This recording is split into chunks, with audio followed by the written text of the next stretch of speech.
Alright, bam. Alright, it is starting. I'm just gonna grab the link and post it to Twitter and to everywhere. Alright. Because that's how this shit works. That's how people know I'm doing a thing.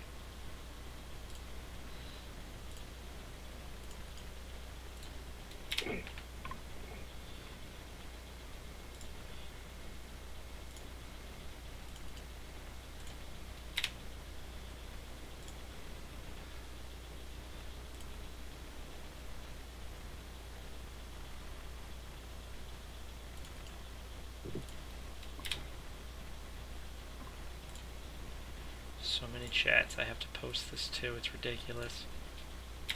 Yes, sir, man. Do your thing. No, it's all good. Alright. Now, last one. Twitter.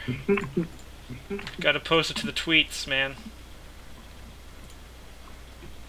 Think Alright. Boom.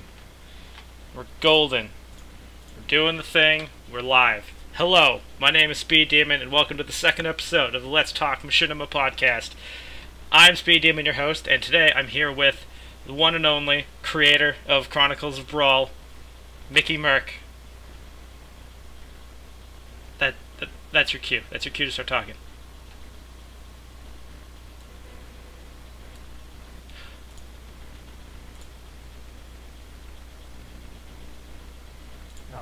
Hello? I don't know. Something just happened. Did you hear my intro? Did you hear? It's your cue. No, I didn't hear you. Like, dropped out the phone. Okay. All right, my bad. Something just went wrong. All right. Redo. Mulligan. Trying again. Welcome to the second episode of the Let's Talk Machinima podcast. I'm your host, Speed Demon, and I'm here with the creator of Chronicles of Brawl, MikeyMurk. Hey, guys. Yeah, that's probably the best intro I got. There we go. What's up, man? How's it going? Doing pretty well. I'm actually working on episode 10 right now, but I could probably use a little break. Yeah, apologies, everyone that's a fan of his show. Now I'm taking away from it. My bad. It's only been, months since the last release. My bad. It's only been what? I said it's been like 10 months since the last, episode came out. So that's my bad. Oh, Isaiah's in the chat saying he can barely hear you. Any chance you can boost your audio, or maybe I can? My audio's still bad? I don't know. I can hear you fine, but for some reason he's having an issue. Sounds like Isaiah needs to turn his speakers up. The beaks. No, that's my guy. Okay. I boosted his audio as much as I can on OBS. Does that make it any better, Isaiah?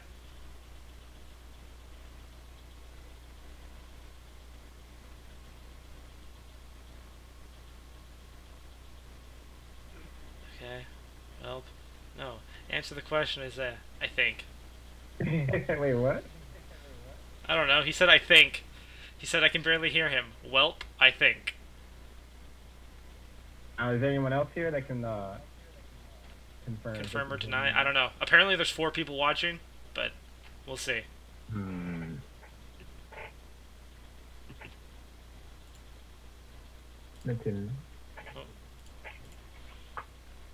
Well, okay, he says it's good. Oh, it's good? He says it's good now. Alright, perfect. So, welcome. Thank you for taking time out of your machinima to join me, so I can just talk to you and ask you questions. No problem, man. This is a good thing that you started doing, these podcasts. I believe it's going to be a really good addition to the community. Thanks, man. I appreciate that. Well, if you're ready, I'll start throwing the first question at you. Yeah. Well, let's knock it out. Alright. So just so you know, I basically come up with like 10 questions I'm going to throw your way. Okay. And then we'll go from there when we finish that. Alright, so the first question is like when were you first introduced to Smash Bros. Machinima? I can't remember exactly the year, but I remember what series it was. And every time I think about this, I think about I don't know if you're around when that Boomer guy was here. bashing a bunch of the the shitamators. He made a video about me called MickeyMurk the pervert. And I think it's funny because you know the very first Smash Machinima series I've ever watched was Peach's Slutty Adventure. And I think about that sometimes, how Boomer called me a pervert, and I'm just like, man, like I'm not a pervert, but like it's funny how that's the name of the first machinima I've ever watched. Um, so it was that, and then the sequel, not exactly royalty, and then it was just those two that I watched for a while, um, and then I can't even remember the year though, what year that was. But then after that, I started just watching an episode of this, an episode of that, not really sticking with the series, but just still being exposed to Smash Machinima. And then I think it was about maybe like 2013 is when I actually came upon like hacks and stuff like that, and that was kind of my introduction to starting my own machinima. Mhm. Yeah.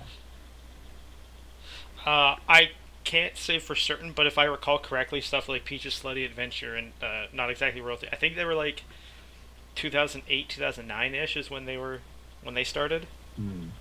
That sounds about right. But I know when I started watching it, there was like I think not exactly royalty was a little bit, but like already halfway through the Peach Slutty Okay, so Adventure. it might have been like 2009, 2010. Yeah, just about around then. All right, makes sense. Makes sense. It's my honest guess. Uh, yeah. I mean, it has been like what 10 years, like a decade since then. So like, Yeah, and a lot has happened. absolutely. All right. So a lot of people tend to stay like in similar tropes when it comes to characters and stories that they make. How have you tried to make your series stand out? I guess the most obvious, um, I guess some people will call it odd or doesn't fit or different, is that I put Yoko in my series. Um, Now, just a little fun fact about that. When I first started Machinima, I'm not gonna lie, I kind of just jumped into it. I didn't really sit down and think about anything. I didn't come up with a story. I didn't come up with a entire synopsis, or I didn't really know what I was doing. I just thought it was cool that that I know how to do Machinima now. Um, so the story in the very beginning kind of just wasn't there. I was just slapping Mhm. things together. But after a while, when I actually started to become more passionate about, um, being a director in something, because I consider this directing. You're shaping the show in your image. Um, Yeah. so after, I want to say, about once I hit like episode 4, that's when I really started concentrating and really started digging deeper into my skull and just trying to make my series stand out in the best way possible. Um,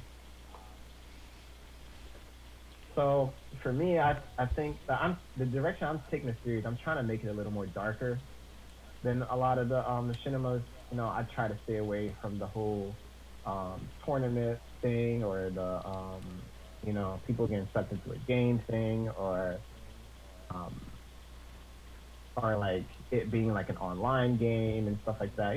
Not bashing anybody that does things like that, but I I don't really think that's my style. I think I just kind of go with the flow a little bit, while also trying to avoid creating plot holes, and really trying to bring all the lore and all of the all the background from each character, and make it fit, not like everything was just slapped together. I Mhm. I do think though my biggest uh, fault in Chronicles of Brawl is there's not a lot of backstory. In the very beginning, I relied on everybody knowing who Link is, everybody knowing who Zelda is, everybody knows who Fox is, stuff like that. When I kind of just relied on that, and I just threw the characters in there to start interacting with each other. But because I did that, no one knows no one knows the backstory of any of the characters in Chronicles of Brawl.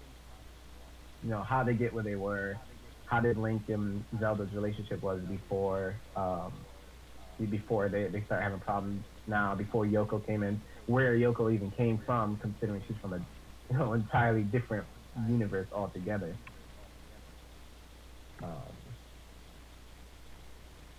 Yeah, she's from a place where people fight in giant mech suits. Yeah, totally doesn't fit in the Nintendo universe, but so when I first when I first added her, I just added her because I thought it was cool.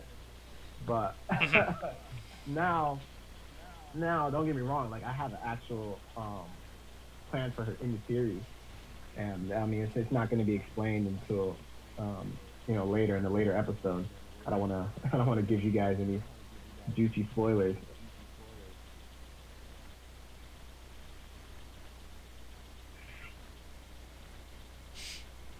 Yeah, no, I'm not gonna have you go into spoiler territory, mainly because I don't want any spoilers. I like your series and I'm gonna watch it. So thanks, I appreciate that. Yeah, no, of course. I mean, like, I don't think there's really anyone's Machinima in the community that I don't like. I kind of watch everyone's. Yeah. Yeah, definitely. Like I don't have a Machinima series where I just entirely stay away from. There's just some that I won't even say some. There's a lot that I just haven't started. Like it's on my to watch list, and I'm not avoiding anybody's Machinima series in particular. And I'm actually behind on some of the more well known ones, but that's just because my life is just so busy. If I sit down, no, absolutely. Yeah, if I sit down and watch Machinima for hours, that's hours I'm losing on working on my own and getting things that I need to get done first. And like, for example, I remember the first time you and I actually like spoke one-on-one is we found out that we both worked a similar job doing like airport work, and doing that is like doing that is like the most time-consuming job in the world. Dude, you already know. If a plane is delayed, I'm stuck there till it leaves. And nothing has really changed. I still work at the airport for now. Oh yeah, I left the airport, but we're not going to go into a huge airport discussion. But for just for an example, because I'm not going down that rabbit hole. But just for an example, the longest day I ever worked at the airport was I started at 11 a.m. and I didn't leave until 3:30 a.m. Yeah. That's and believe it or not, people, that's actually normal. It's no. That is it's normal for the airport. Yeah, it is not normal. Okay, good. It is not normal. Good clarification.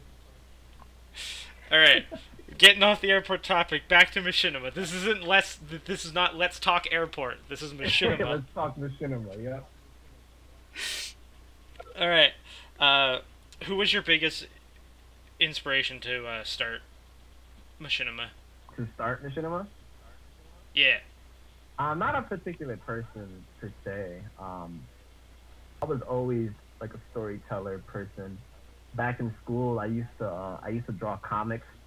I'm not a good artist though. Like really, it just like the characters look really bad. But I still wanted to make a story. So I used to do comics. I used to role play on Gaia Online. I used to write stories on my own. No one would really read them though, but it's just I like to do it for myself. It was just really cool, really interesting to me that I can bring a bunch of characters together and make them interact and make them have their own story.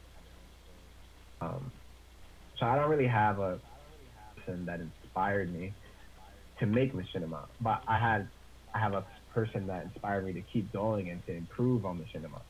And that was Wiseman the 13th. He was actually the very first person to reach out to me when I released. I can't remember if it was my trailer or if it was episode 1.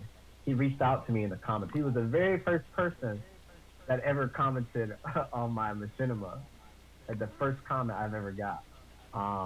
And he taught me how to he taught me some things.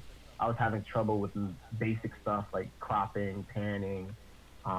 He taught me how to chroma key. He taught me how to animate in Brawl Box.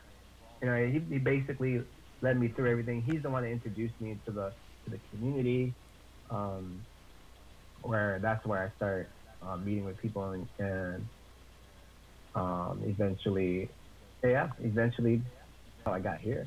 Now that I think about it, it all started with Wise. And Wise is a wise man. Yep, wise man. To to to quote Wise, your series is the best thing since sliced bread. Best thing since sliced bread. That's his favorite comment. He says on every video. I know. It's sad that he's been away lately, so no one's been told that their series is the best thing since sliced bread. Nope. Nope. I just dropped something when I dropped a GameCube remote. What? How dare you? Those things are expensive. Well, it's a knockoff brand one. Oh, okay. Like one of those Mad Cat controllers. Which one is it? I think this one is the GameStop brand. Yeah. Okay. Yeah, GameStop. I have one GameCube controller that's actually from Nintendo. The other one I bought off eBay thinking it was from Nintendo, but it came back and wasn't. It just looked like it. And then I have one from GameStop. Fair enough. Yeah. That happens. That happens all the time. People try to sell you knockoffs as the real deal. Yeah. Okay, it still worked. And it was cheap. Fair.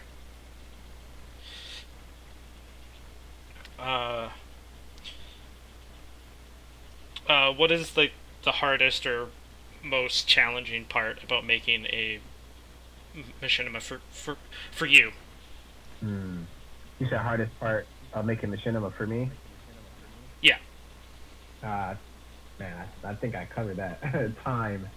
For me, it's time. I've got a lot of responsibilities. I got a lot of things riding on me.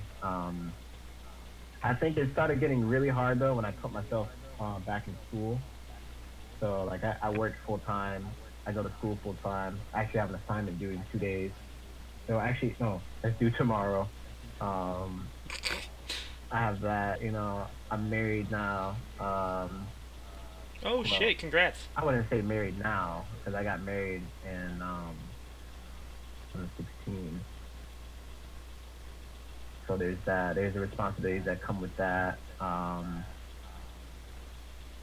Bills, rent, and blah blah blah. So the main two killers for me is my work and school. And then just after that, all the unexpected, events of life, and it's hard to really try and manage my time when you got all that stuff going on. So I always either have to try and take off work so I can do what I like, machinimating, or I have to finish. I have to jam pack all my homework in the first 3 days of the week just to get that done for the week, and then I can focus on machinimating after that every single day. But it's still now that I'm learning a lot of these special effect techniques. Each one of the incorporating special effects in your series is also time consuming, and you don't want to release anything that's subpar. You want to put out your best work. You want to make sure that you sit down and really go over every single detail. So for me, with that wanting to be perfect, that's another aspect that makes it a little more challenging, but it pays off in the end. That's because if you just try and throw something together and throw it on YouTube, you're not going to be proud of it, and it's not going to get the reaction that you're looking for. Yeah. You want to put out your best work regardless of what it is. What you think it looks like.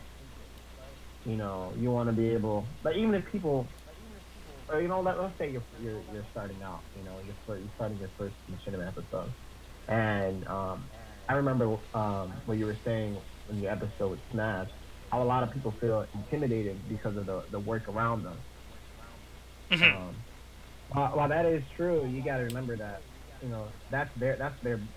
that's probably their best work. They put out their best work. Now you need to put out your best work, regardless if it looks like that or if it looks not as impressive. You still need to keep putting out your best work because each time, um, you're gonna break your limit. You're gonna keep improving.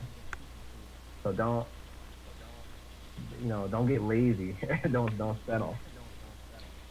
No, absolutely. No, you have to. Even though it's quite time consuming to do, and even though at times you're gonna want to like try and like Yeah, cut some corners, you just got to keep telling yourself that like no, if you put the most amount of effort into it, you'll get the most amount out of it. exactly, and you'll learn more. Like I said, you'll keep improving. And that's how I got Hmm. where I'm at now. Like sometimes I go back to like my first episode. But, like, dude, I can't even like sit through the entire episode. I have to like I cringe like every single time. And like I keep telling myself, yeah, I'm gonna remake this because I can't bear to watch it. Um, but like I look at that to where I got from the stage where right now I watch this because I know I could have done better here, I could have done better there, I could have done better than that. Then eventually, if you like I said, if you keep putting out your best work, you're gonna get to that point where you look at your old work and you're gonna be like, oh, this is trash. Like that sounds kind of bad, but that's how you know you improve. No, absolutely, I agree. Even to the same thing, like if I go back and watch some of my early stuff, and I'm Yeah. like, why? Why is this here? Why does this exist? Like you feel kind of embarrassed about it. Um, yeah, like if I go back and watch any of my like original projects that I did on Machinima, like even when I first started my channel, or on my Yeah. old channel that I saved, it is it is not good. Yeah, but hey, we all gotta start somewhere, man. No, absolutely no. We And all like gotta. just because eventually you'll get to the point where you've improved that. How do I put this? Like the idea of getting better and your or the work you start with being bad shouldn't stop you from wanting to get in and start in the first place. Yeah, struggle.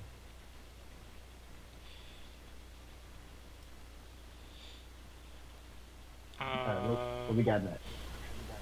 all right. Well, kind of the opposite side of the coin of that question is, what is your favorite part of working on Machinima? Oh, working on machinima. Favorite part of working on machinima is seeing,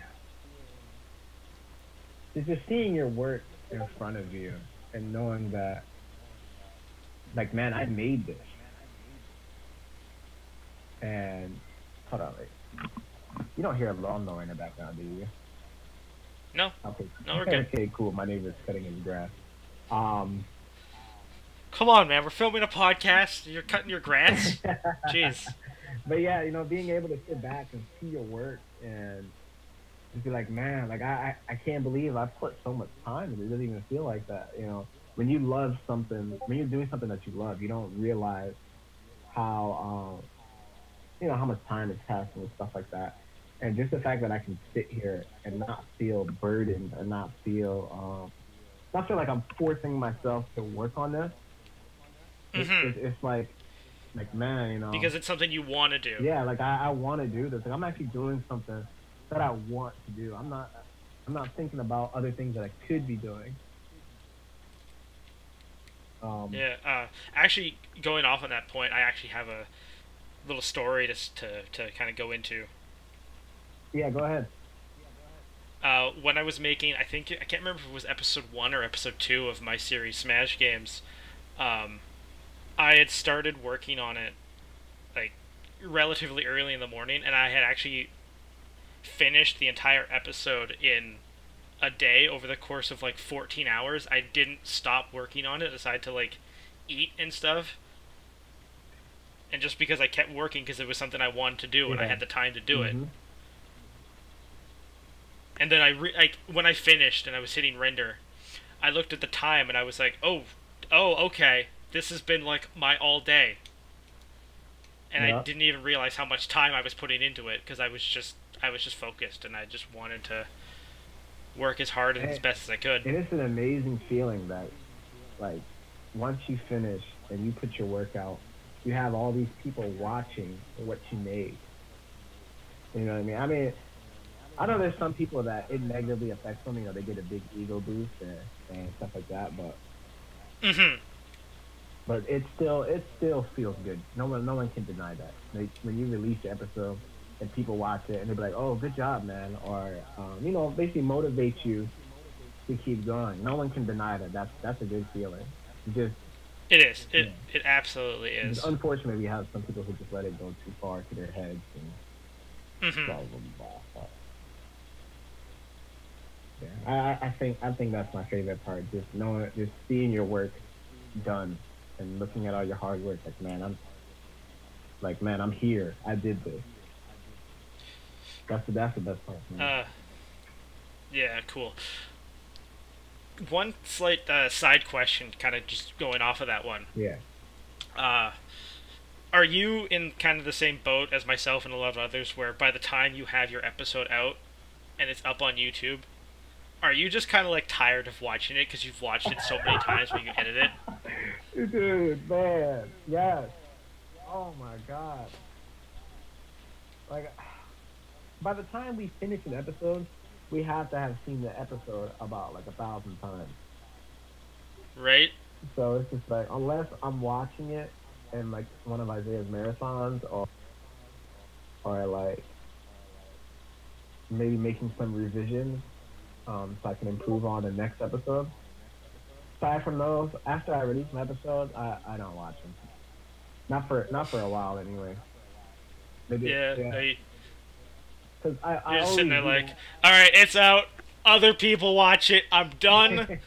Moving on. I don't want to touch this for a while. But like every like couple months or so, I rewatch my entire series just so I make sure that the story is flowing. You know what I mean?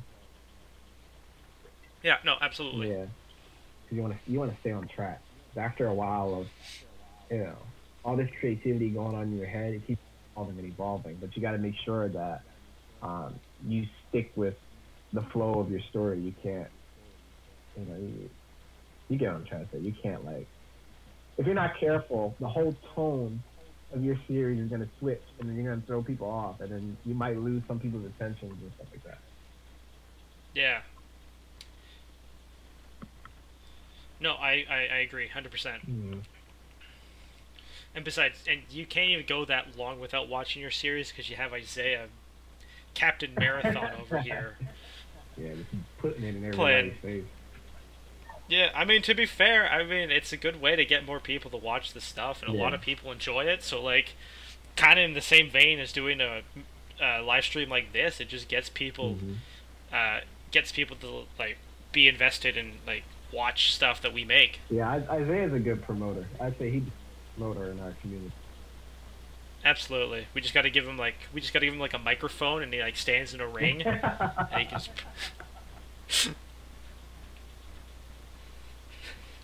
And in this corner, Chronicles of Brawl. Boo.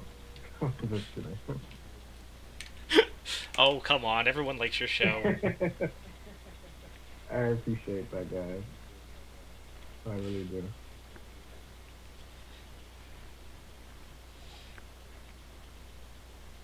Alright. We are just burning through these questions, man. Oh, are we really? Yeah, I think we're over halfway. We're either just about halfway or at the halfway point right now. Hey, keep them coming, man.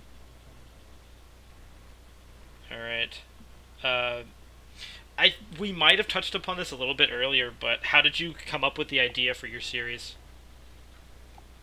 I remember I was sitting in class. Because all I can remember is I was writing down characters' names of, you know, like who I wanted in the series and stuff like that. And believe it or not, Chronicles of Brawl took a totally different direction. Like, in the beginning, Stethos was supposed to be the main villain. Demise wasn't a part of it. Link was not. Man, what was it? I still have my notes somewhere. I don't remember, but I know Link wasn't Hyrule's hero. It was Zelda, and I had Mars like Mars wasn't like servicing Zelda. He had his own like castle or whatever. Like it was a really like badly written. It was really, yeah, it was poorly written. It was really bad. Like I said in the beginning, I didn't know what I was just throwing things together because I was so excited that I could ask the Machinima. And then Yoko and Link were still a thing. That I kept. Oh, of course, yeah, that's the most important. Yeah, they were still a thing, but that's just because I probably had just finished watching Gurren Lagann, and I was like, oh, I like Yoko. That's such a good show. I'm not gonna lie. It is. I've seen it so many times. But then after a while, like when I started episode 1, like halfway through the episode, I canned everything I had and I restarted. And then even though still, like the story in the very beginning was a bit shaky, like it still wasn't even concrete. I didn't have a solid direction that I was taking the series. I still released like episode 1, episode 2, and then like by episode 3 or 4, that's when I started paying more attention. Like, okay, this doesn't add up. That doesn't add up. I think episode 2, I decided to can Sethos as the main villain.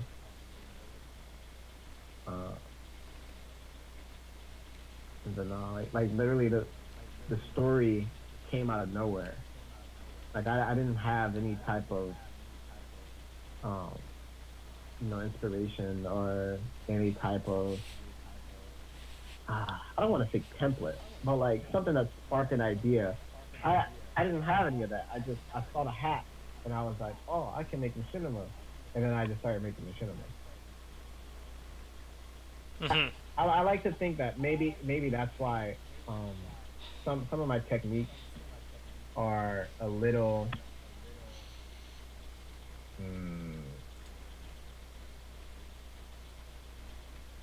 man, what's the word I'm looking for?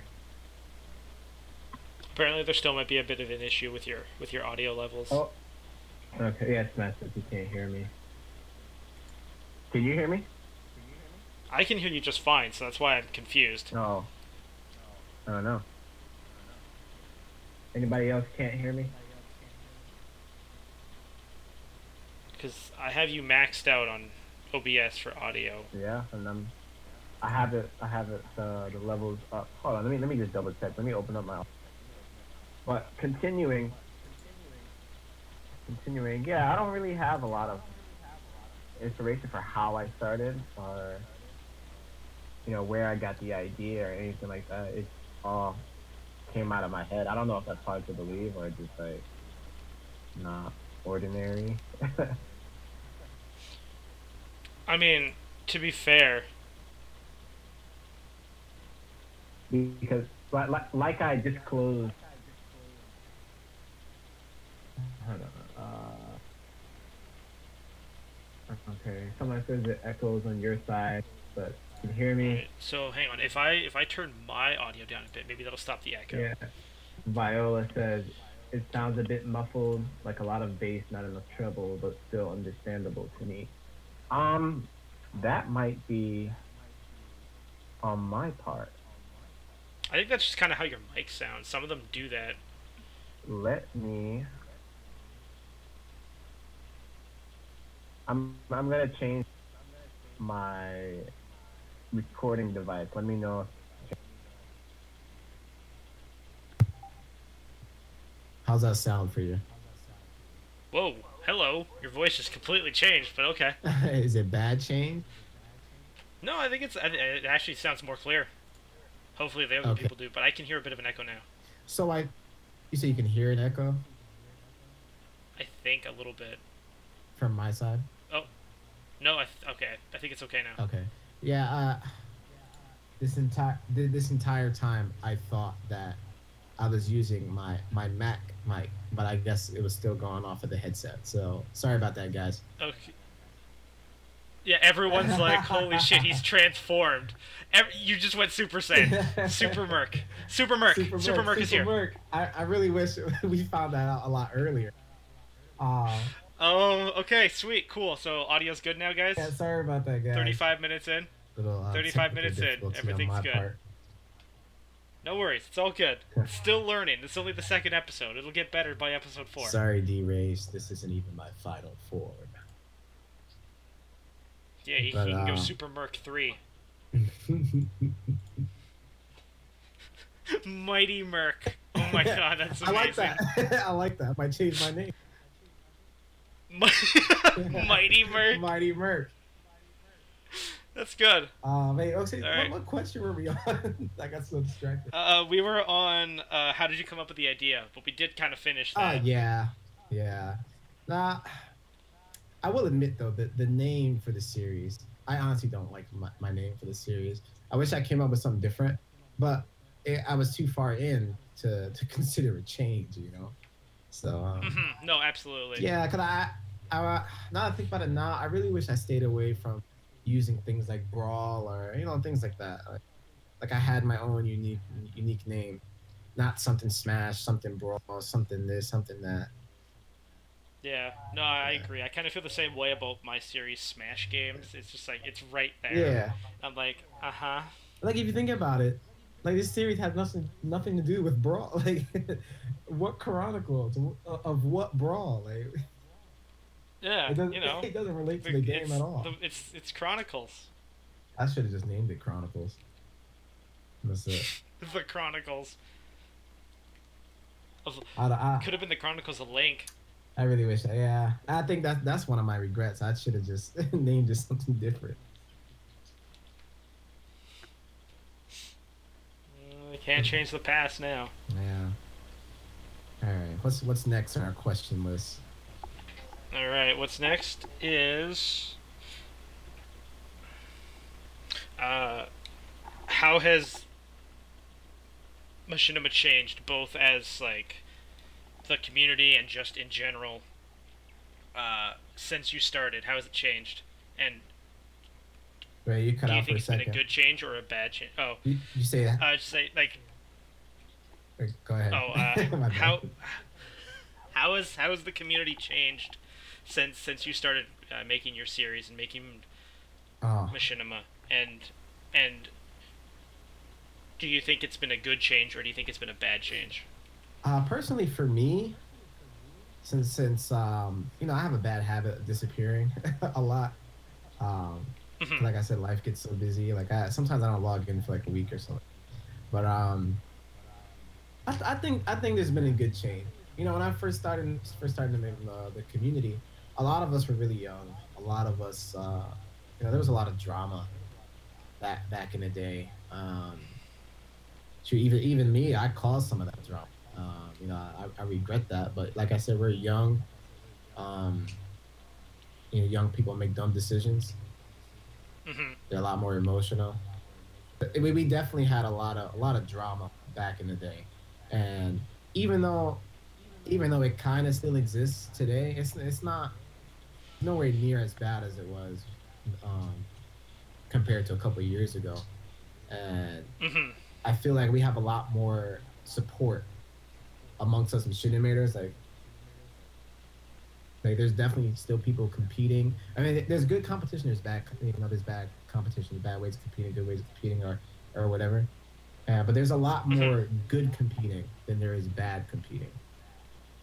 Especially with you guys at the Retro Pixels, I see a lot of motivation coming out of you guys. And I feel like that I feel like that's essential to the growth of the community. So definitely a good change.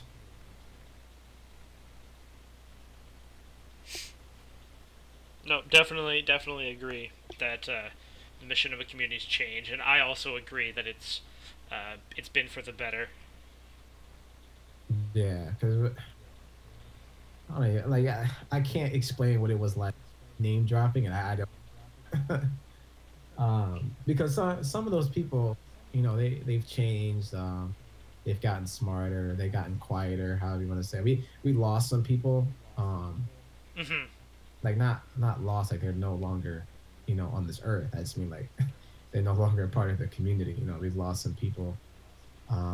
Yeah. We had some people walk away from the community. But I would say most of them who are not part of the community anymore, I think it's a good thing that they're not.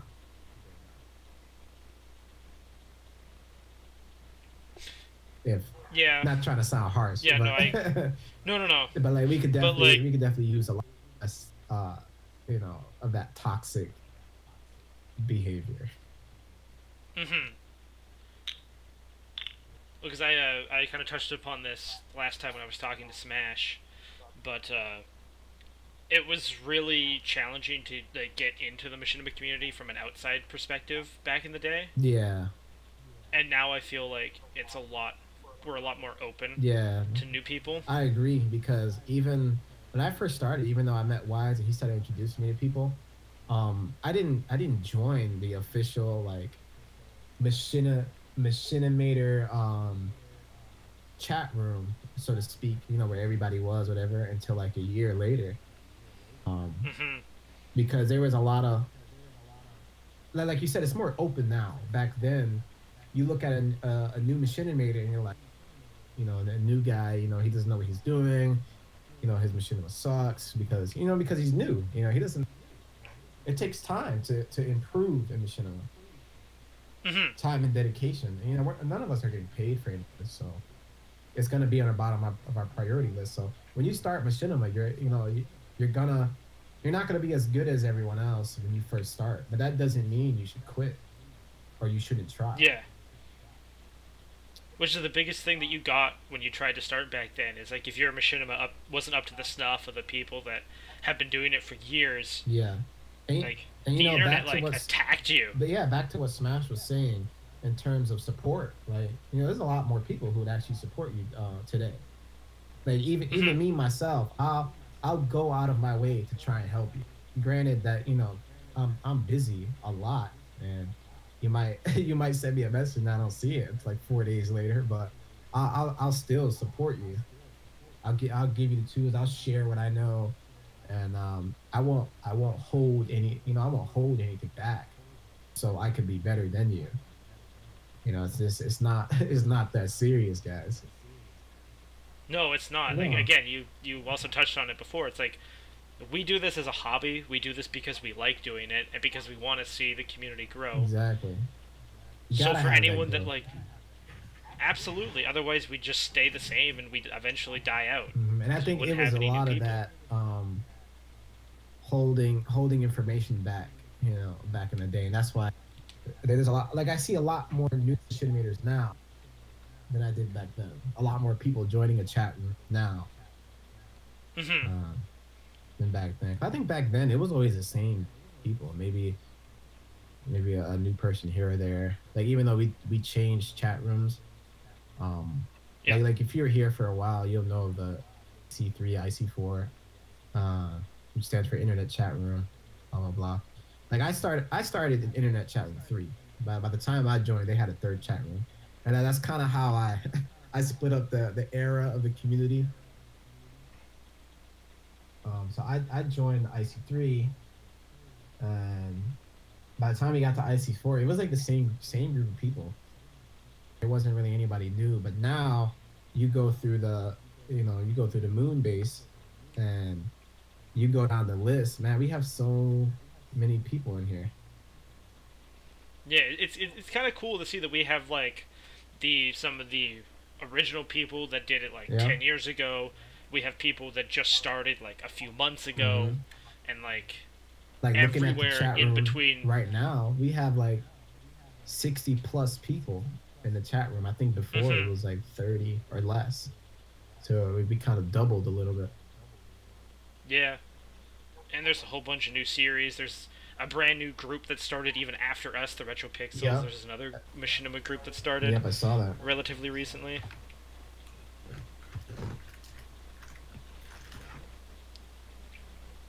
Yeah, So yeah. there's a whole new wave of people coming, and that's even after like the wave where like myself and Lone we all started. And now with Ultimate coming out, there's going to be more for sure. Absolutely. I know. I agree. I think Smash and I talked about it last episode as well, Yeah. where we think there's going to be just a huge, like a brand new wave coming like shortly after Smash Ultimate drops. Once people figure out like what they can and can't do with it. Yeah. Oh yeah, it's a given. Like it's a definite given. Once people start figuring out. I mean, I haven't been keeping up with a lot of the directs, so I don't know what features they have or what features they took out. Like if there's still replay mode or whichever. Because I think they still have replay mode. I believe. Oh, actually. Oh, go ahead. No, sorry. No, you go ahead.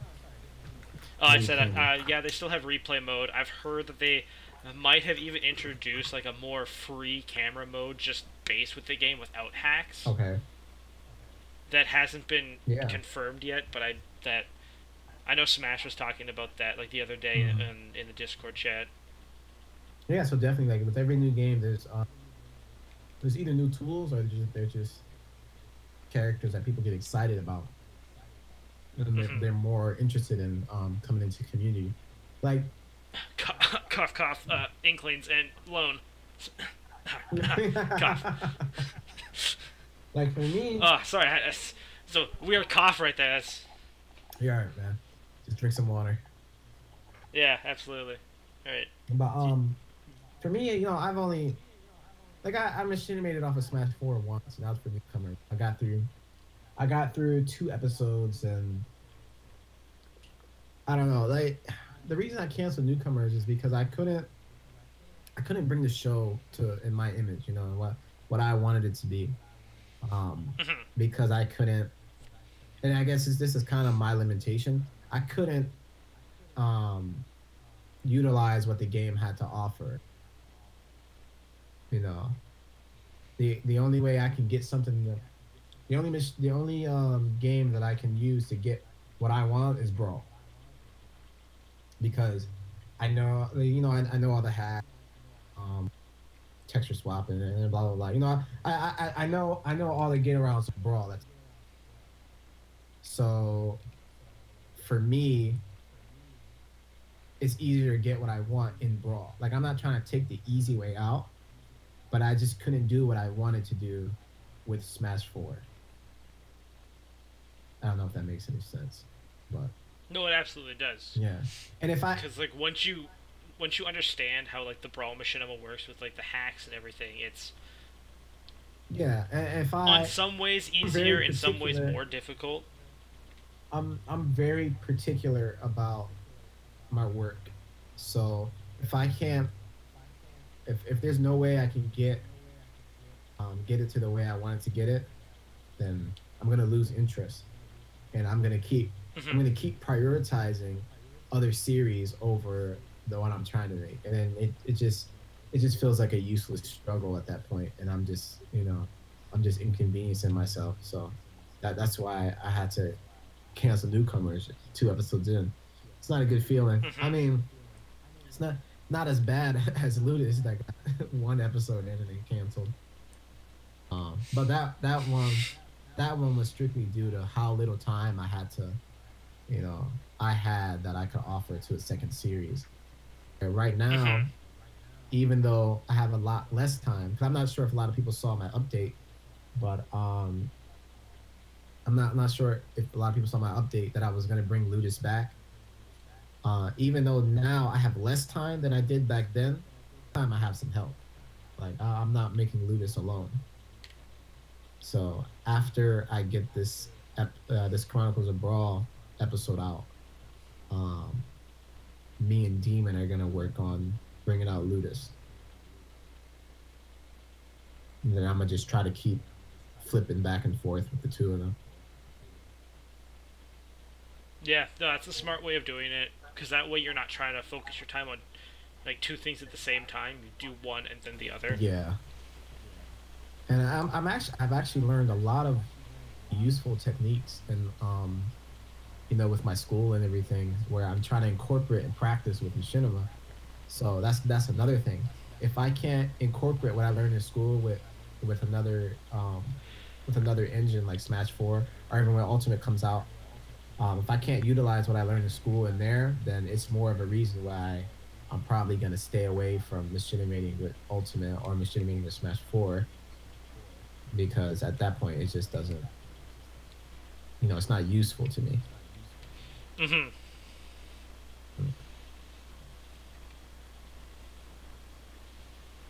Ooh, that was a long one. That was a long one.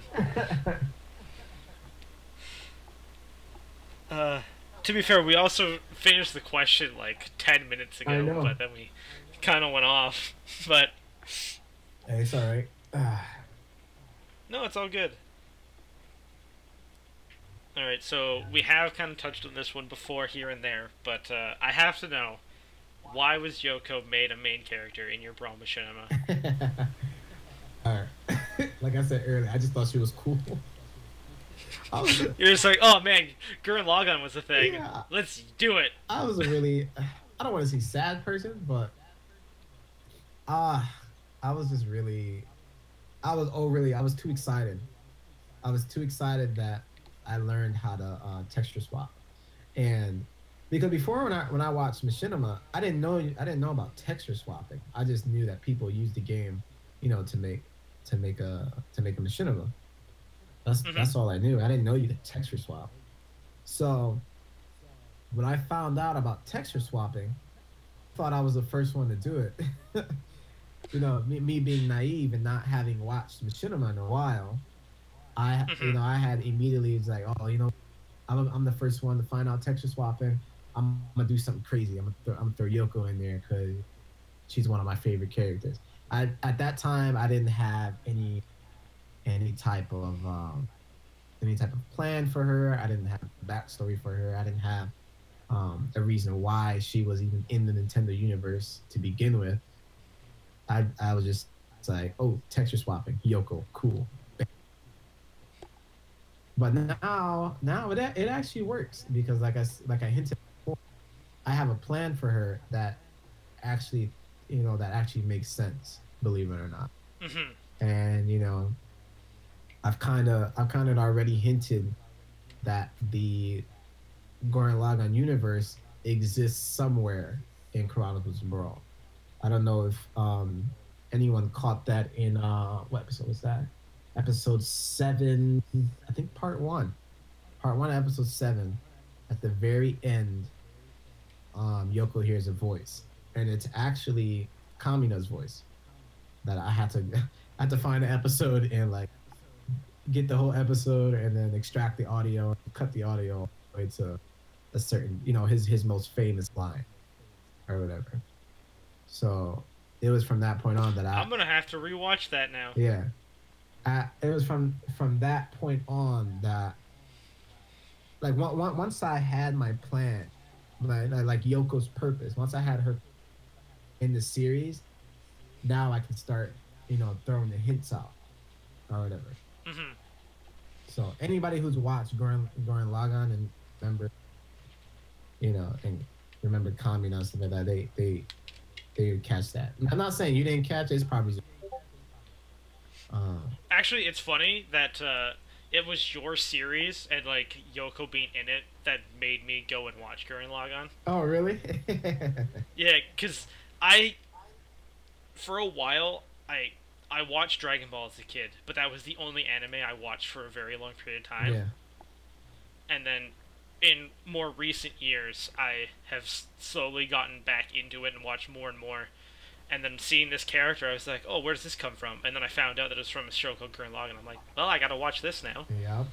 Sounds like Gurren So then I watched it. Money. Yeah, so I watched it after watching your series and trying to figure out who this Yoko girl was. Yeah, they owe me money. I'm promoting them. But, yeah. So, I guess that's how Yoko ended up in the series, because I thought I was the first one to texture swap. And then, dude, when I found out, I was crushed.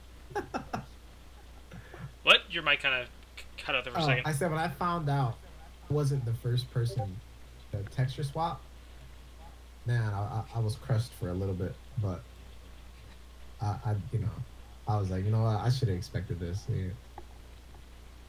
Yeah. Kind of in this day and age, you shouldn't expect to be like the first at anything. Yeah. Uh, but I'm glad I started machinimating because machinima is actually what made me discover that I liked animation and that's what I want to do, and that's why I started going to school for computer animation. Oh man, it's like you knew what the next question was. That was a perfect segue. Good job, man. All right, so you've talked about it before, not just to me, but like I think in some of your update videos, you've mentioned that you've wanted to be an animator and you want to go to school, and you're going to school to become an animator, right? Yeah. How has working on Machinima helped you to pursue your dream job of being an animator? See, I just want to start off by saying that I knew this question because I'm a time traveler, and I traveled forward in time to find out your questions, and then I came back. Oh yeah. But no, let's see. Machinima opened my eyes to what I could do. Because when I graduated high school, first of all, the high school that I went to, it didn't even have a lot of, a lot of those programs where it helps you decide what you want to do. Like, some high schools have like, man, I don't even know what other high schools have, to be honest. But I've heard of other high schools having like cooking classes, or classes that give you a quick example of what you could possibly be doing in the future, or like some sort of prep class. I don't even know how to describe it. My high school didn't have a lot of things. They didn't have. They just had the core classes, no extracurricular stuff. We barely had any sport teams. We only had like a basketball team and like a track team, and that's really it. So I wasn't exposed to a lot of interest, or exposed to much at all. So when I graduated high school, I didn't even know what as a career. I was in and out. Yeah, I was in and out of college. Burning up financial aid and getting into debt a little bit. But that's just because I was just going to college just to college. I wasn't working towards anything because I didn't know what I liked. I didn't know my interest. And it's crazy that Machinima is what opened my eyes, telling me that, like, cause when I started working on Machinima, but back to what I was saying before, how time just burns, and you don't realize that you've been sitting down at your computer for the past 7 hours just to make a 1 minute clip. The struggle is real. Yeah. So when I realized that Machinima was starting to get like that form, that's when I was like, I should look into this a little bit more. I've been sitting here for that long, and I'm actually enjoying this. I got to take this a step further. But it'll still be some time before I actually put myself in school for it. Because I didn't even know what it was, what the field was called. I did some research. Some of them said, like, some articles said it was graphic design, some said animation, some 2D animation, 3D animation. It was just too much information at the time. And then one day while I was researching, how when you request information from a college, they just keep calling you until you tell them, hey, I'm not going to enroll, or I'm going to enroll.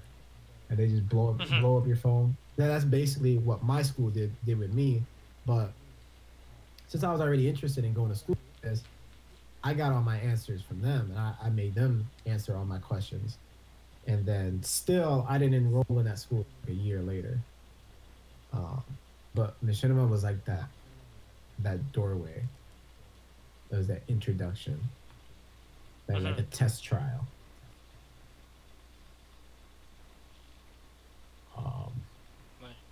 like a test drive. I don't know if that answered your question, but I mean, sure.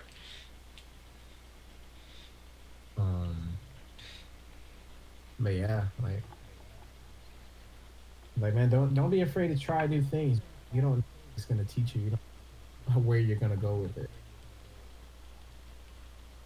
Unless if it's Brussels sprouts. Yeah. Don't try those. and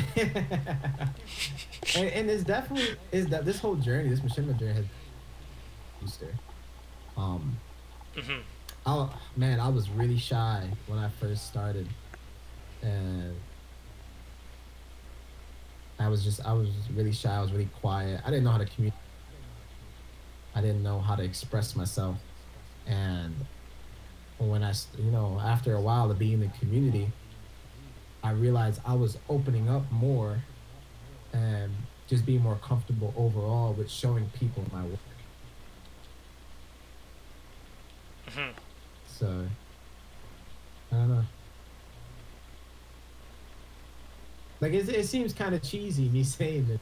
But Machinima was just a big door opener for me. And not only in my, my dream career, but just me as a person, me as an individual, being able to learn how to express myself.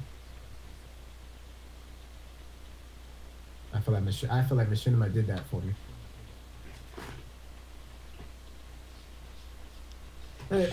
It was either that or screaming at people at work. One of the two. Both very viable choices. One of the two. Maybe my job just made me stop caring.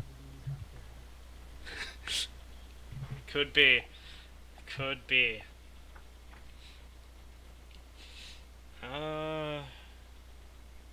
Oh, we've made it to the final question. No.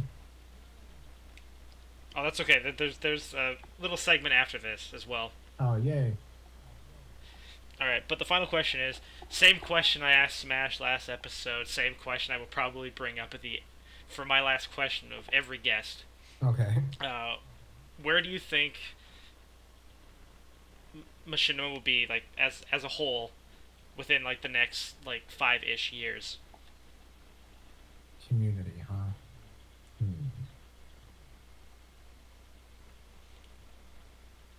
I think I know last week, I don't want to make my answer sound similar to what Smash said, but I do agree the community would be bigger. Because just basing it off of how much it's grown today, like it's only looked like an upward slope, especially with Ultimate coming out. But I think it's entirely dependent on the current members and how we motivate people to try Machinima, and not deter them away or scare them away from being a part of the community. No, absolutely. Yeah, and even though that a lot of people who have that ego issue are still here, it's nowhere as bad as it was before. Where people will come in and ask questions and basically get made fun of for it, or or things like that. Like people are more happy to help you now than before, and that's always good for a community, and that's a recipe for growth.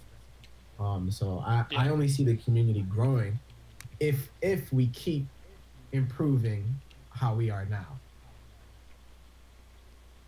Because there are a lot of creative people in this world, a lot of them, and I remember Smash was saying more collabs, and I agree. We need more, because the more creative minds you get together, the better it's gonna get. In anything.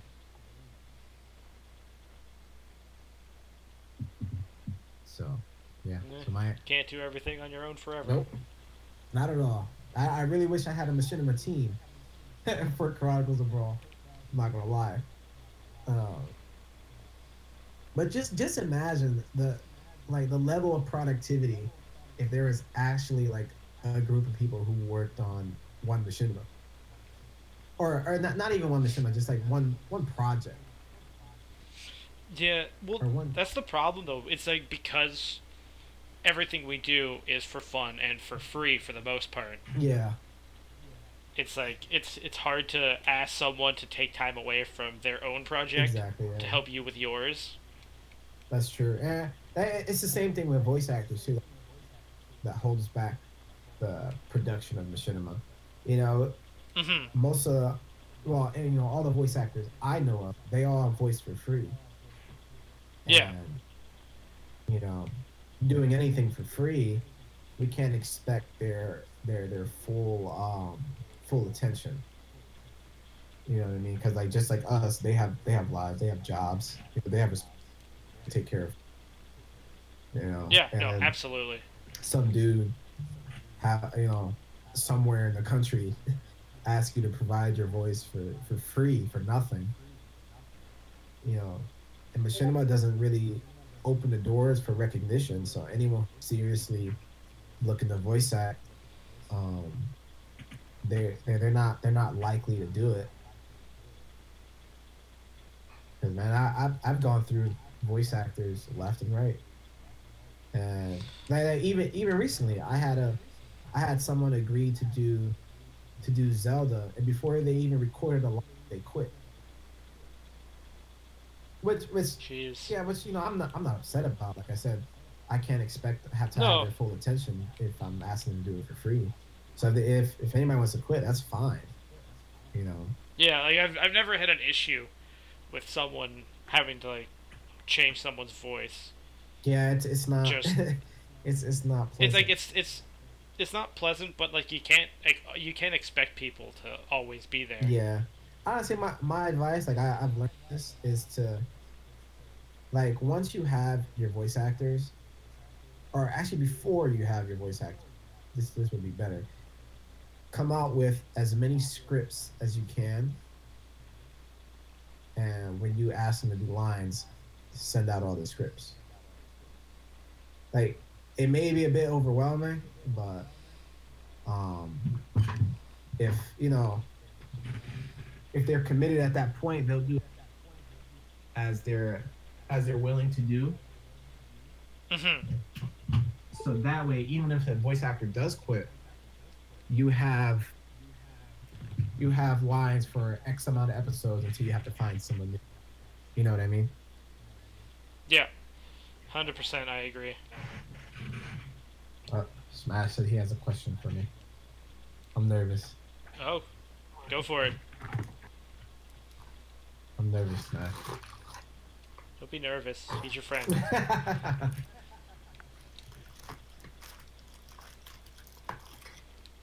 Smash he'll give.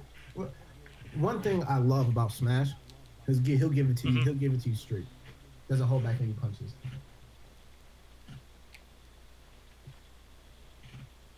Yeah, no, Smash is absolutely like the honest type. Yeah. You ask him for his opinion, he will give you his opinion. And he always gives you his opinion so that you can improve, not to make you feel bad, not to make you, sulk or whatever. That's actually the biggest thing. And one thing is like when you go on someone's video and maybe what they've done isn't like the greatest work or whatever. When you give them criticism, make it constructive. Don't just criticize. Give them ways to improve. Exactly. And like find the things that they did well, even if it's like a first episode and maybe there isn't much to go off of. Find something so you're balancing out the critiques with some praise. Yeah.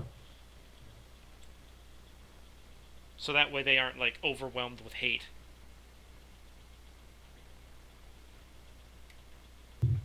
Alright, so Smash's question for you: how do you decide who to power scale folks? Oh, so how to power scale? In terms of who's stronger than who type. Yeah. or how strong a character. That sort of thing. Okay. How do you decide on how the characters are? That's what it's like. Oh, I think he put that question back. How do I power scale people? Now, like I said, in the beginning of my machinima, I wasn't, I didn't plan everything correctly. So a lot of the power scales are at first they're a little inconsistent. Like I never really planned out stronger than how powerful. So at first I was just trying to make sure the bad guys, appeared bad and the guys struggled. So I don't really have an accurate power scale system at the moment, but I'm looking into it. Taking inspiration off of different animes that I've watched and seeing how they have their whole, they call it the quote unquote the magic system, how powers and abilities work in their universe. In the Chronicles of Brawl, it's not clear now, but so right now I'm just focused on making the bad guys seem powerful to the good guys.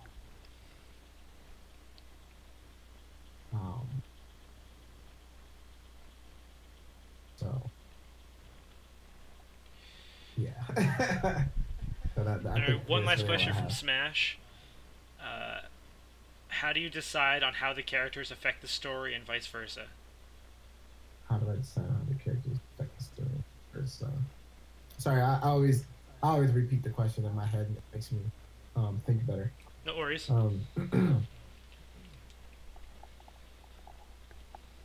So in Chronicles of Brawl, there are like the characters who I'm most familiar with.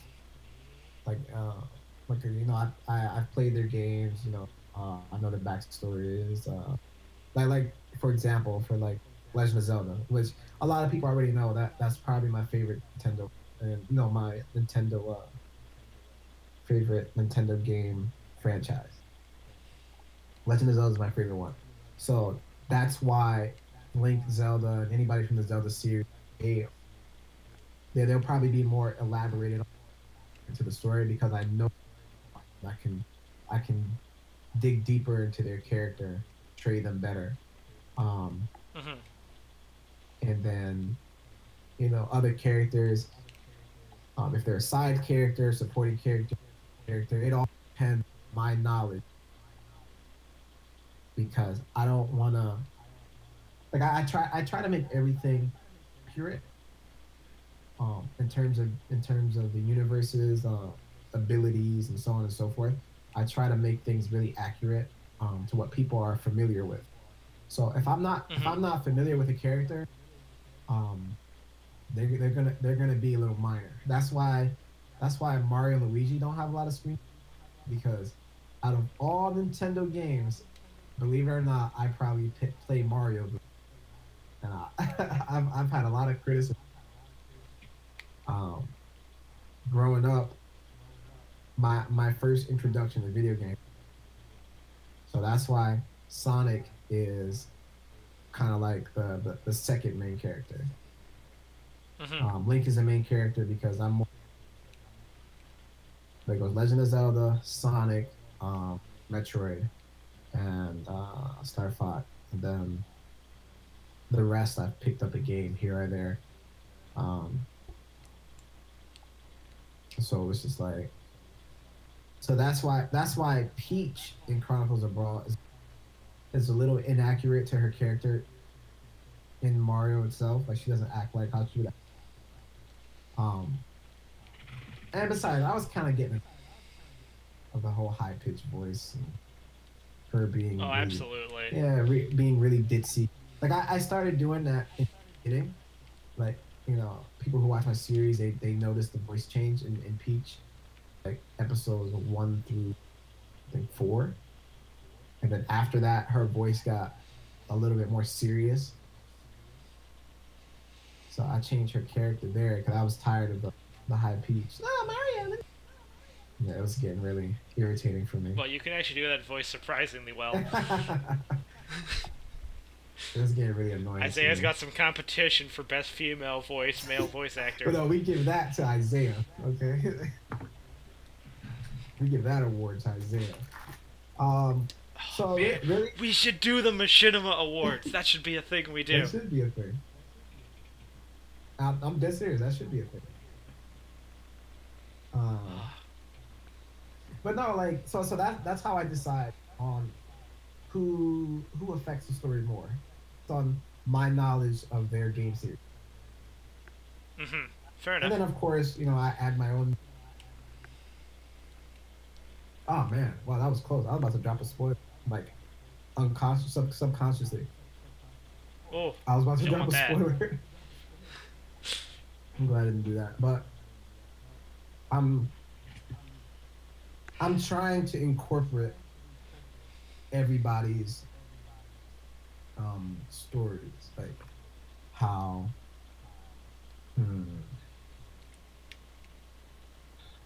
because like the Nintendo universe, you got Metroid in space and all that other stuff. Metroid takes place in space, different planets, and blah blah blah. Fox too. And then you got Legend of Zelda that seems like it takes and a whole different world that's set back in time, swords and arrows. Not counting Breath of the Wild, the technology in Breath of the Wild. Your mic's kind of cutting. Oh, sorry. In and out. I leaned back from the laptop. Can you hear me better now? Yeah. Can you hear me better now, man? Yes, I can. Oh, okay. So the Nintendo universe is really big, and trying to incorporate all of that, without staying confined to a single world is hard. I mean, with trying to incorporate all that while the story takes place on a single world is hard. So like I have to try and make the story or the universe as big as possible without overwhelming myself. But it's hard. Like, man, I have so many ideas, but we're limited in Machinima. And even those of us who try to break that limitation, we don't have the time to dedicate. Yeah, it's the never-ending struggle of Machinima trying to get better. Never-ending struggle. I wish I had a stay-at-home job. Machinima 8 on the clock and pretend I'm working.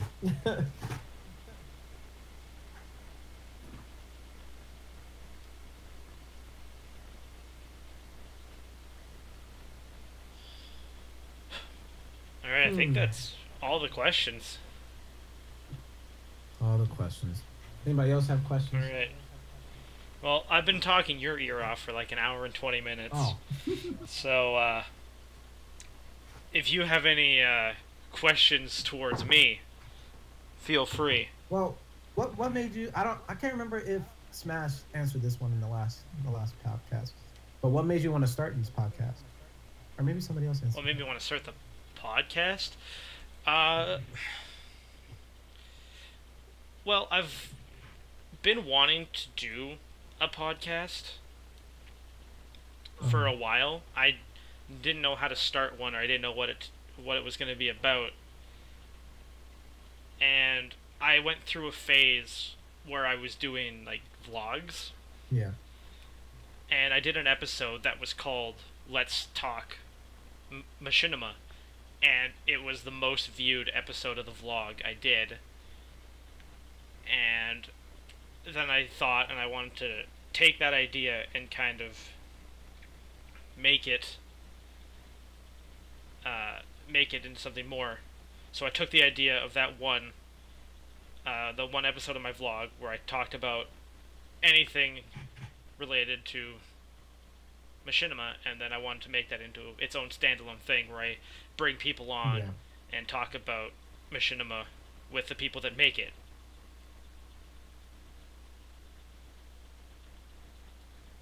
Yeah, this is definitely new. I hope the audience, increases over time, so people can get this inside look on what we got like what 10 we people go through watching now. to make Machinima.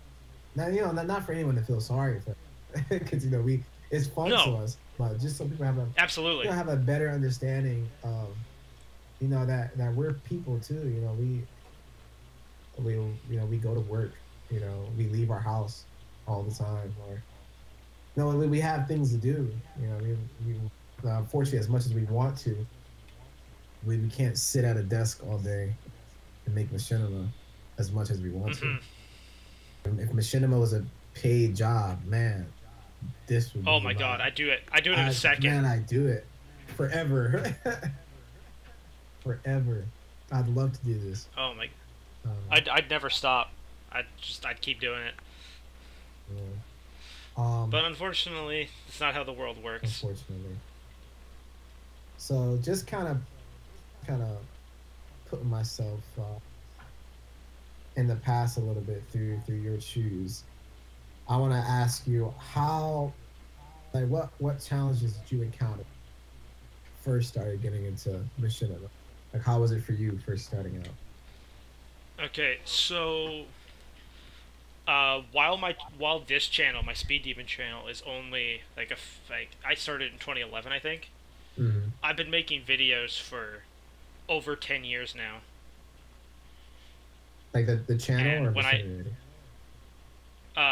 just on YouTube in general, but I started to try to get into Machinima around 2009, 2010. Mm-hmm.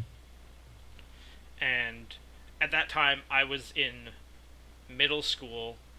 I hadn't really fully I didn't have a full understanding of how film worked, how even doing Machinima worked. I barely knew what a capture card was. Oh yeah. But I had always loved making stories and coming up with stories. So I did my damnedest trying with whatever I could to make a Machinima. I put it up on my channel, and the first few comments were basically people telling me to kill myself. Yeah, see, that's that negativity, man, that is not welcomed. Not only in the community, but in any type of situation in general. When you express yourself, and you have people who basically want to bring you down for expressing yourself, that kind of puts you in a shell where now you can't let people know what you can do, because now you're too afraid to do it because the first reaction, very negative. Like someone telling you kill yourself, that's like over the top. Like, all right, calm down, boy. Yeah, and for a kid that was how old was I? I would have been 14, 14, 15. Yeah, and then that's peak for ours.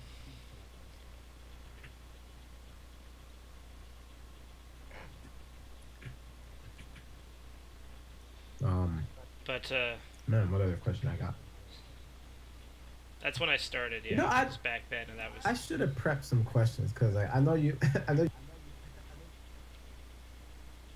For some reason, I didn't think of any of my own. So I'm kind of just going up off the top of my head here.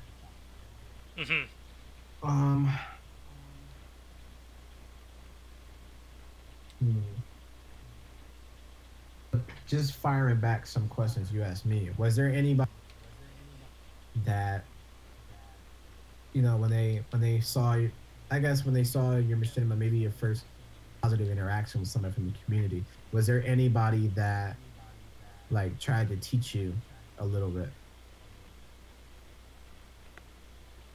saw that you had some some issues here and there with chapter and try to give you good constructive criticism? I got a couple that I can go into. The first and foremost is Smash. He's always been there and helped me pretty much since I joined the group. That's my guy. Also in the Retro Pixels was D-Rage, who really helped me out in terms of trying to understand how Brawl Machinima worked. Oh man, D-Rage. Since I'm making a machinima there as well. Go ahead. I'll comment on D-Rage after you're done. Okay. So yeah, those two in the group, and then it's funny during during that big machinima live stream where you and I actually first met and talked, like a few years ago now. Mm-hmm. When Isaiah played my latest episode, which at the time was like episode 7 or whatever, I got some really good criticism from some of the people watching, and then specifically Cisco Link. Cisco. And just kind of combining everything that, like, all the criticism I've gotten, it just keeps making me want to try harder and use what they told me and just make my next episodes better. So, yeah, those names, D-Rage, Cisco, man, all those guys, they bring the positivity that I was talking about, that we need. D-Rage has gone out of his way on multiple occasions to type whole tutorials on how to get, like, your emulator stuff that for Machinima. Like, I don't even use my Wii anymore. Like, I gave away my capture card because I don't need it. I just use emulator now, but that's thanks to D-Rage, that he took the time out to gather the assets for us, and then the stage packs he made. They're all wonderful assets. They're all helping multiple people out in terms of Machinima. Cisco. When I first found out about Cisco, I think that was when he was making he was revamping everybody's textures. Before that, I didn't hear about him. But I remember, I think it was Hedge. He revamped Hedges, and Hedge, like, all excited about it. He was showing it off to a whole bunch of people. And then Hedge gave me Cisco's DeviantArt. And then when I was, like, back tracing on his channels, man, this guy knows stuff. Like, especially with animating in Brawl Box. Cause this was when I couldn't animate for crap. Like, all my animations just looked really bad and, like, stiff.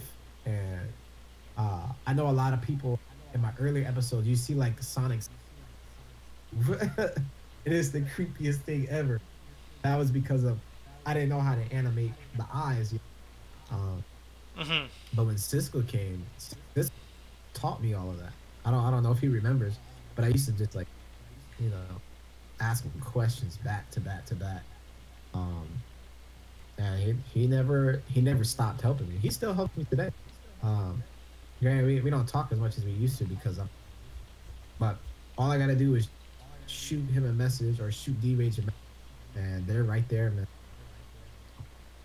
Man, I love those guys. I really do.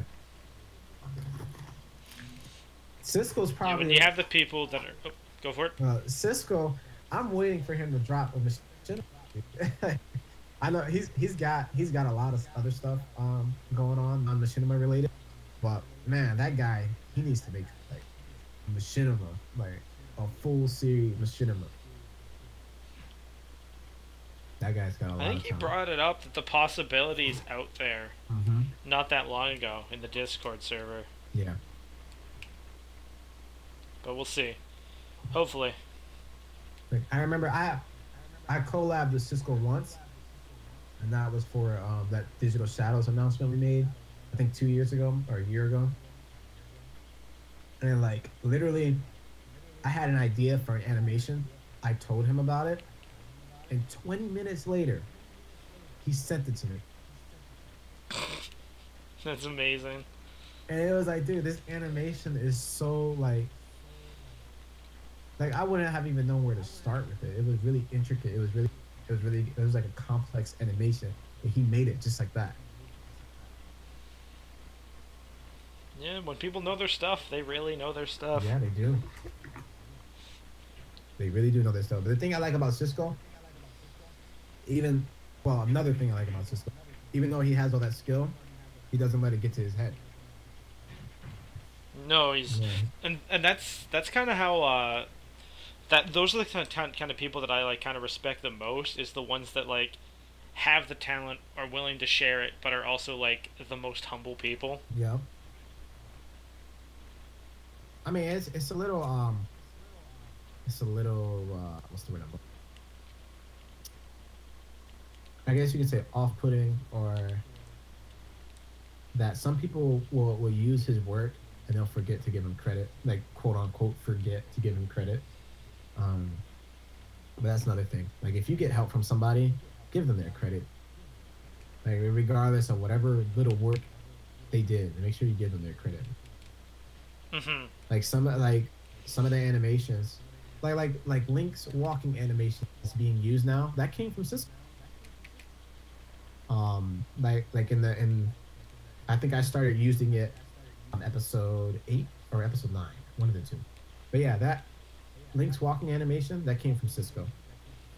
All the animations for Dark Link, that came from Cisco. What else?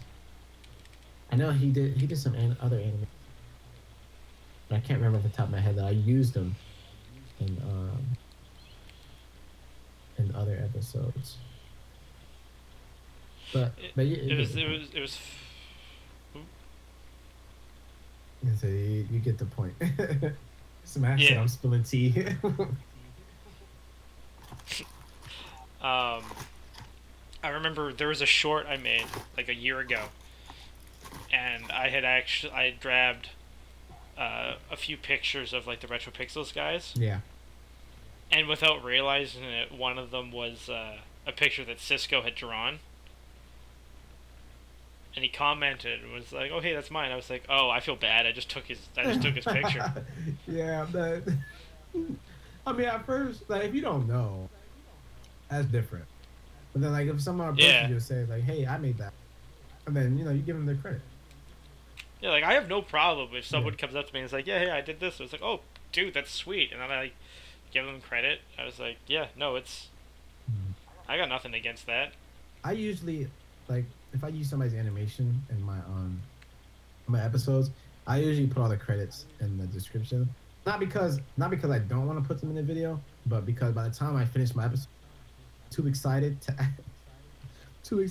add an extra credit scene. So I just put it in the description while it's up. The other thing that's kind of hard about that is that there's a lot of people that don't watch the credits. Yeah.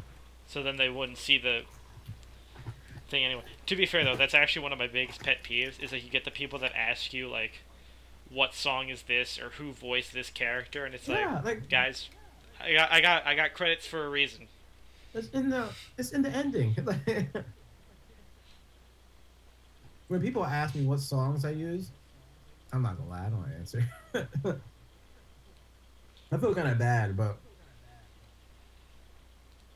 like I'd have to go and find it. What song they're talking about. Mm-hmm. Probably should put all the stuff I use in my end credits, but like I said, by the time I'm done, I'm just too excited to get it out. But okay, more questions for you. How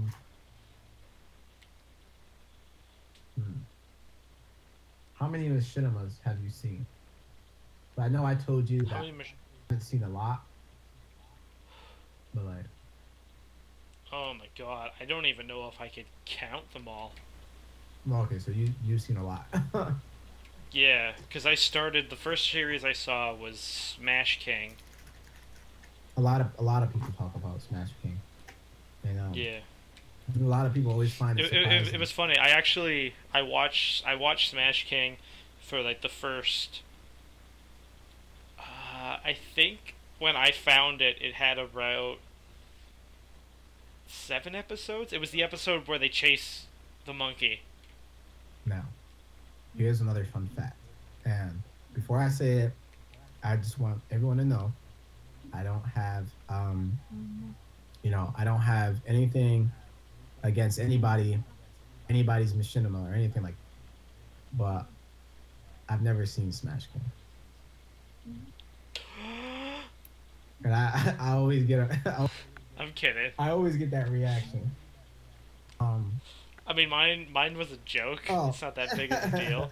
But I always get that. I'm not saying I don't want to watch Smash King, but remember what I told you earlier how the managing time is just a huge thing for me.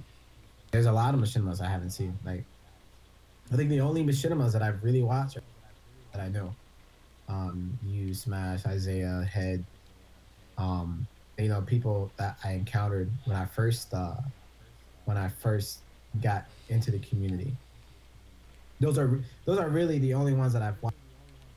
And everyone else, I just either I've seen in a marathon, or like if I have time, I'm slowly knocking off each one off my list. So probably after I finish, go and start watching some more Machinima series, because I don't, because like I said with the whole support thing, I don't want to make people feel like I don't watch their series because I don't like their series. It's just that I just haven't watched it yet. No, absolutely. But sorry, go. I asked you the question. I'm saying the answers. What was it? Oh, yeah. So it was like Smash King was the first one, and then I saw Smash Tasm. But the first Machinima I saw that I was like I really got into, and has been a big inspiration for me, was Grand Brawl by Mofat. I remember that one. And briefly, I saw like 3 episodes or 2. I caught the live stream of his final episode he aired. So when he aired it? Yeah, because he did a live stream when he finished episode 12. Played it on Twitch before anyone else saw it. Oh wow!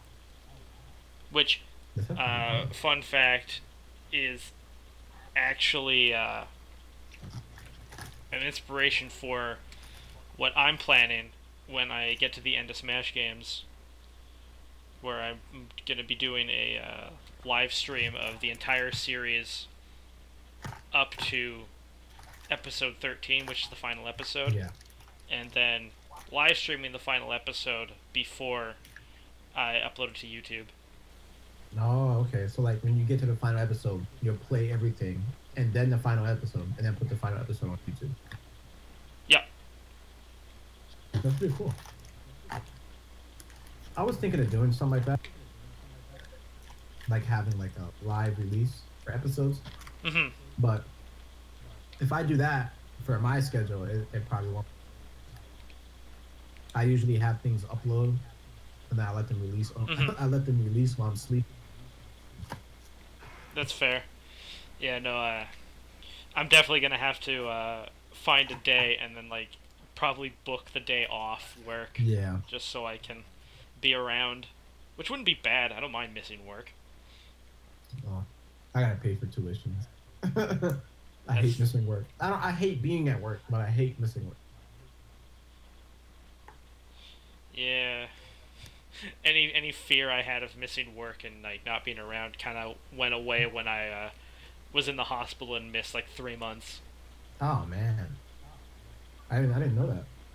I didn't know you. Oh, you didn't know I was in the hospital? Yeah, I didn't know you went to the hospital. When was this? Yeah, it was back in May. I got diagnosed, and then I was actually told I was lucky to be alive that night. I had surgery. No one ever told me. I'm sorry to hear that, man. But I'm glad you're out now. Yeah, I've been good. I'm back to work now. I've been working for a few months. Yeah, that's good to hear. So, getting back to normal, slowly but surely.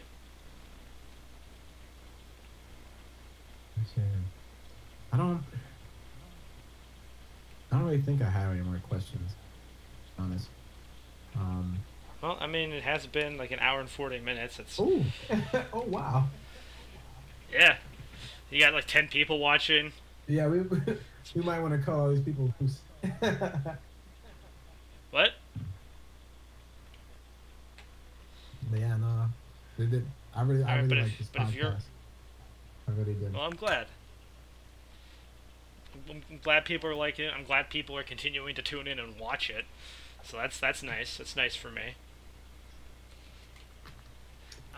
But Sorry, if you're all done, and I don't have any more questions, I think it's about time we wrap things up. Yep.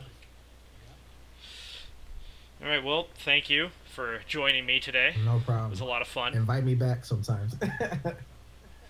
I will, but I gotta get some more people on before I start bringing back guests. Yeah, I know. But do you think it'd be interesting if we had, like, instead of, like, let's say in the future, like, we get invited back. Do you think it'd be interesting to have multiple Machinimas in one podcast? Or, like, for example, like me and Smash in a podcast with you, and we all talk or whatever. Or, I mean, I swear to God, are you reading my mind? Are you time traveling? Gotcha.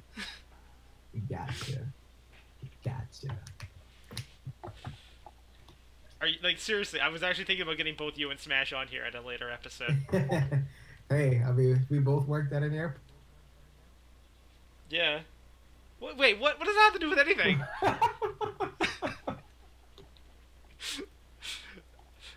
Yeah, you're reading my mind. Yeah, I mean, we both worked at the airport. Like, okay, cool. I'm glad that correlates. Yep.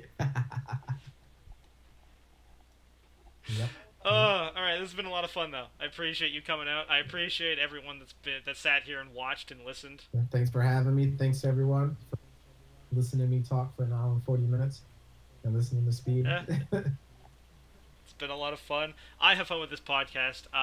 If you guys have any suggestions on who I should ask to come on and talk to me, leave it in the chat. Put it in the comments when this video goes live in like an hour or two. When this stream will be up on YouTube, let me know. And other than that, I will catch you guys in the next one. Peace out. Hope you guys had fun. Later, guys.